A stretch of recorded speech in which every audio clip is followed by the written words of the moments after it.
dugsiyada al irshaad schools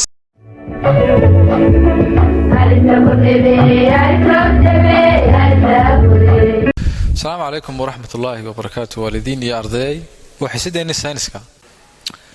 وجريد 2 page 78 to 79 مانتا 21st April 2020 Tuesday waxa ciwaankan maanta qaadana waxa weeyaan making water clean and safe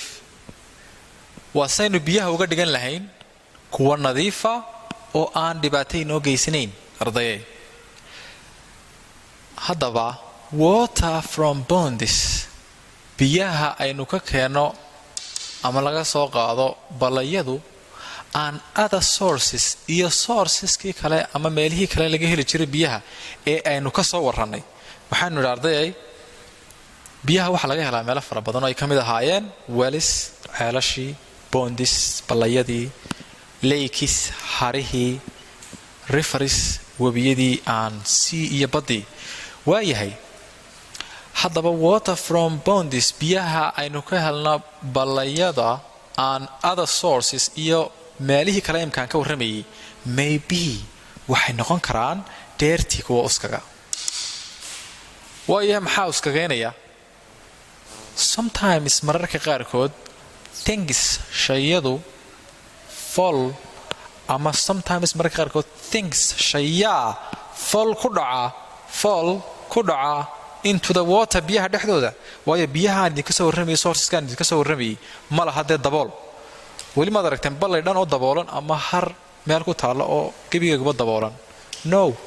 markaa wax kasta iskaga dhici karaa taas baa markaa dheertii ka dhigaysa maxaa kale uskagayn kara biyaha arday animals xayawaanadu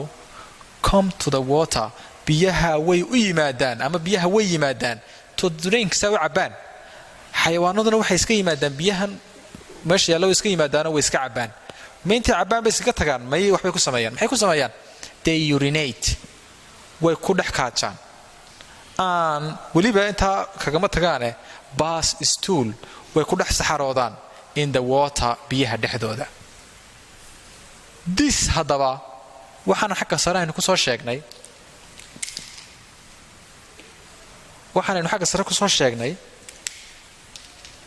makes water biyaha wuxuu ka dhigaa very dirty kuwa aad u uskaga maaha dirty kaliya very dirty kuwa aad u uskaga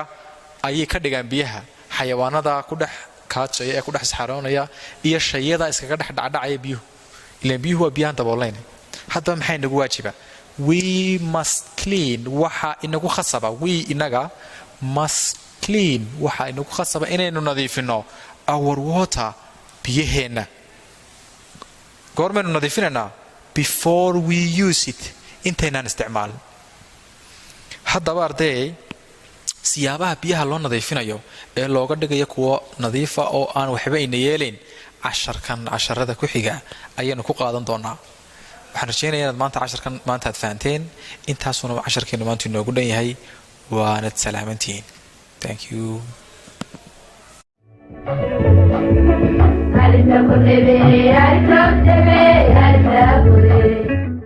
dugsiyada al irshaad schools